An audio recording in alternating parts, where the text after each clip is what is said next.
Hi, my dear Wine Club member. We're having Christmas in April. I am finally getting a chance to film the video and talk to you about the two wines I've recommended for you for Christmas or for our December Wine Club. I'm especially excited about it, and I'm sorry I didn't get a chance to film this earlier. As many of you might know, I was diagnosed with cancer in December, and it was a little bit emotional for me with a lot of uncertainty in my life. So I kind of took a few months break, really not doing much. But now that I know I will be around, hopefully for a while, I'm ready to kind of get back into doing what I love, which is finding, I think, really geeky, fun, awesome wines that you normally probably may not pick up on your own. So for Christmas, one of my favorite thing is when we get together and have the Christmas meal, and usually consists of pine rib with other side dishes or other meat dishes, ham, twice baked potato, all the goodies. And of course, when you're gathered around with family, it's a fun environment. Maybe not so much in 2020, but in the Christmas past, if you can if you can remember, or hopefully soon in the future, when you get together, it's loud, it's fun. So I wanted to get a wine that will be able to pair well with many different dishes, but it won't be kind of covered, or it won't be in the background because the talking is too loud or the music is too loud. So I want something that stands on its own foot, but it also pairs really well with other stuff.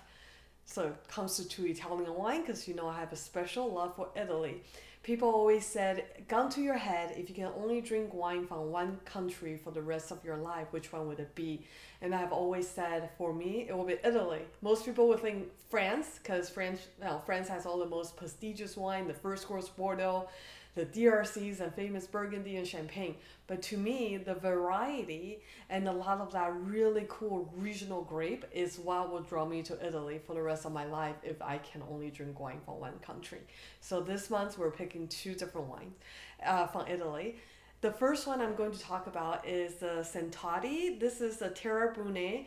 This is a really unique wine. It is actually not from the little roots of Italy itself, but from the island that belong to Italy off the coast of it's called Sardinia. And this is made with almost 100% carry-on, which is usually a grape used in blending. It's very rare to see it as the main grape. Now the cool thing about this region is that Sardinia, because there's a lot of volcanic soil and sandy soil, it never actually got hit by Phylloxera. And as I've learned, that Phylloxera is this little pest thing that eats away at the vine roots. All of the European vines are kind of defenseless against this, but the American root starts are not. But there are a few really awesome places in the world, this one being one, where the soil and the climate condition is just right, that you don't actually have to draft the vines into American rootstocks. So it still is original vine, and it's very, very cool. The other reason why I think I wanted to showcase this wine is, it's very unassuming, but this wine is the winery was founded back in the 60s, and in the 80s is when it really started to take off. They actually hire the very famous consultant Giacomo to consult for this winery, and he's actually one of the creator for some of your most iconic Italian wine, the Super Tuscans like Sassicaia, Salayas, just to name a few. So, and this one, of course, it's got a really pretty awesome score too, 94 points for James Suckling. And on top of that, I love the fact that they're a little more aged. A lot of the times I feel like Italian wine gets a bad rap because people think that they're really harsh or really sour, which is true. A lot of the red Italian grape varietal does have a higher acid, but with a few years in cellar and in bottle, it does mellow out. So I want to be able to showcase Italian wine its prime, so I purposely select two bottle that has some bottle age already, so you don't actually have to wait. You can drink them now, but understand how Italian wine is going to develop. And this wine,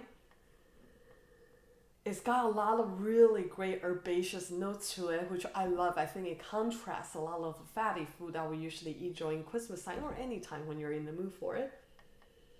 got nice kind of that green tobacco, smoky notes to them. And it's really fun because in the fourth farm, it's not fruit, it's mostly herbal, and like herbal essence and that mineral and that mintiness, which I find very refreshing and very different if you're used to just drinking mostly California wine.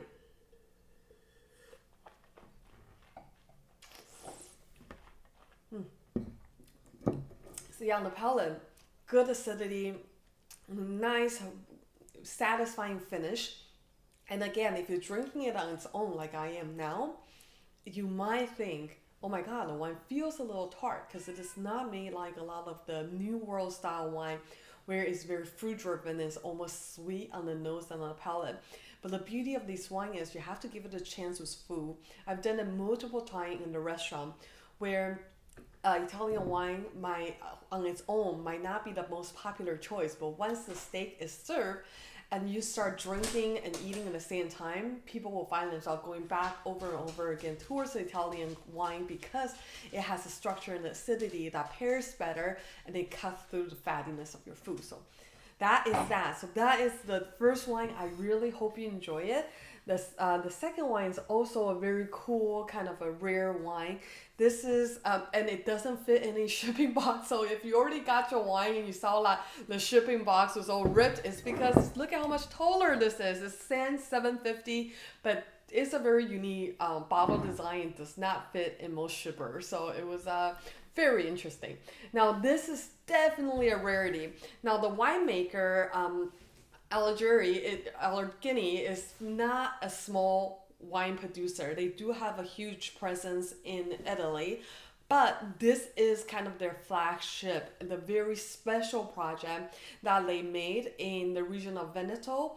So it is 100% Corvina. Most people probably have never heard Corvina before. Corvina is one of the main grapes that is used to make the famous Amarone wine in Italy.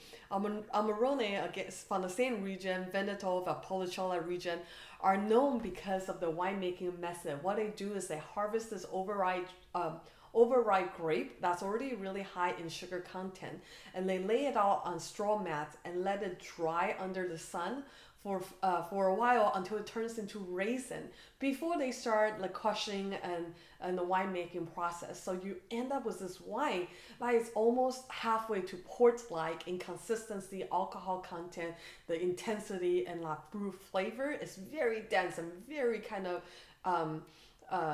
full body. But they do also make dry wine in the region. It's usually not as well known as the Amarone worldwide, but this is one of their dry wine region. And most of the people think you're crazy because usually Veneto's not exactly well known for making their, when I say dry, I mean Amarone style wine. I mean just regular dry table wine. But they love the terroir of this little hillside plot. And it's literally just a little 3-hectare land that they find the Corvina here makes a very sexy table wine or dry wine, as I said, now the Amarone style. So they harvest this and make it just like a table wine, and there's only 150 cases made, so it's quite a special treat. And from 2012 vintage, definitely has a few years of bottling behind them, so it's ready to drink. And if you put it on the nose, it's so intense. Again, if you're a port drinker or if you normally drink pretty dense Zinfandel, it's almost reminiscent of that. It's got raisin, like really dense fruit. It's definitely one of the pioneer. Most people don't make wine this way. So yeah, if you love a wine that is just kind of deep and heavy and kind of raisiny and just coat your mouth, this is a wine for you.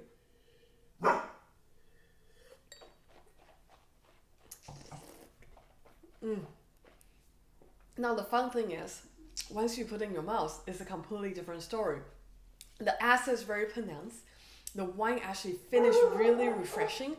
So although on the nose it's got this like full, rich kind of the sensation to it, but on the mouth it's super fresh, especially for a 9-year-old wine. again, that's the reason why I wanted to pick this to go with your traditional holiday feast, be able to cut through any of the fattiness in the fruit, but it doesn't get overshadowed by the variety of food and the intensity of the food you might be serving for your holiday feast. With that being said, I really hope you enjoy the December wine club wine. Some of you might have already drank it. Some of you probably haven't gotten yours yet because you're waiting for the 6th bottle for it to ship, which will happen this month. Again, I want to thank you for your support, and I hope you have a wonderful and safe rest of the month. Bye.